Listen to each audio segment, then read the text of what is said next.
What's going on, everyone? Welcome back to the channel. Today I'll be showing you an interesting way and a useful way to debug your Python programs using something called PDB. So for those of you guys beginners, you may have never heard of this. You may have been using print statements or using the built-in debugging tools in your IDE, which I'm personally not a fan of. And I'm here to show you that PDB is a much easier and more powerful way, a built-in Python a dynamic debugging tool that can easily help you debug your programs. And hopefully after I show you this video and you like, comment, subscribe, you'll start using PDB to make your life a lot easier. So I have this example program here where I have some sample functions where I'm simply trying to calculate the slope of a line from 2 points. So I have the 2 points, 1, 1 and 1, 1. And if you know some linear algebra, you know that the slope there is going to be undefined. I'm actually going to get an error. So let me just actually exit this.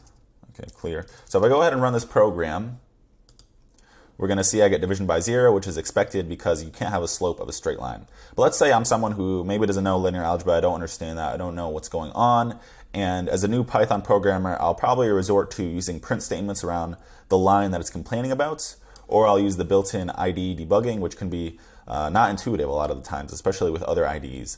So what I'm going to do instead is I'm actually going to go to this line 11 and use PDB. So using PDB here, you can just do import PDB, and you don't have to pip install anything because it's built into Python. And I'm just going to say pdb.setTrace, okay? And let's go ahead and save that and run it. So as you can see, it set up an interactive session right before the error was about to happen, and I'm actually able to access local variables in this scope here. So let's say I can print delta y, which is another cool thing you can do with PDB. You can do things very easily. Delta x.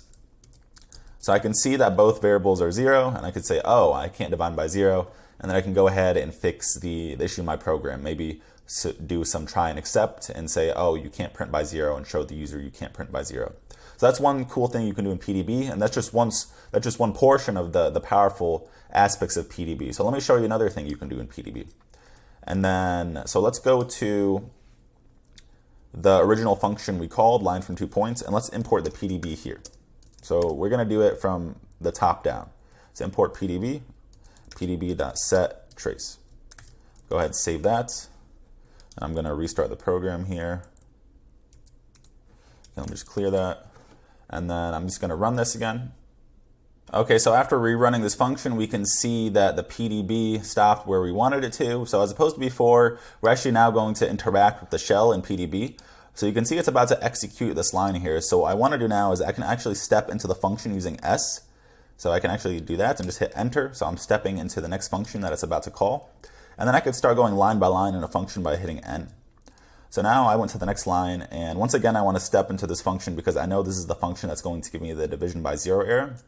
So I just want to do S, and I just want to go N, N, N, and we can see it's about to give me the division by 0 error because we're about to get 0 divided by 0. So what I could do instead is I can actually change the variable values before that happens, which is cool about PDB. You can access local variables, change them, and you could do very complicated Python code in the shell, and you can even define functions and do all other sorts of things that you can typically do in a regular Python program. So I just said delta y equals 4, delta x equals, I don't know, 7, and then I'm just going to hit C continue to the end of the program to see what we get. So C continues you until the end of the program, or until the next PDB. So I'll show you how that works even better in a second. But let's hit C and click continue.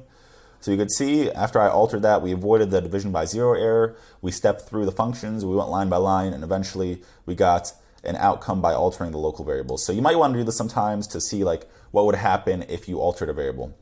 So the last thing I'll show you in PDB before you get going is you can have multiple PDBs, and you can even have PDBs in other files that this function is calling. We're not showing that in this video, but I'll show you that you can have multiple PDBs here. So let's say we have a PDB here, and we throw another PDB here.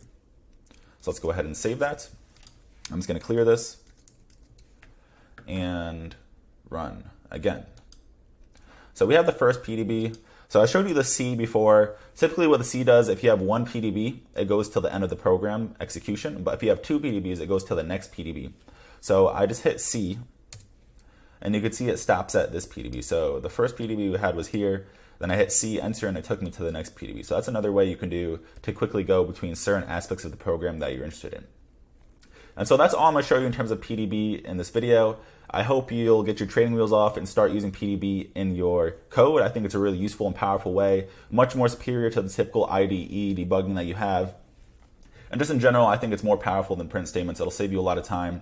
And you'll find yourself, if you're in real jobs, using PDB. In fact, my manager is the one who taught me to use PDB, and I'm really thankful to her for showing me that, because, I mean, it's awesome. Even high-level managers use this day to day, and it's a really powerful, highly regarded tool. So I recommend everyone using this. If you like this video, please like, comment, subscribe. Let me know what you want to see in the comment section below. If you learned something in this video, please subscribe. And stay tuned, guys. Thanks for watching. Take it easy.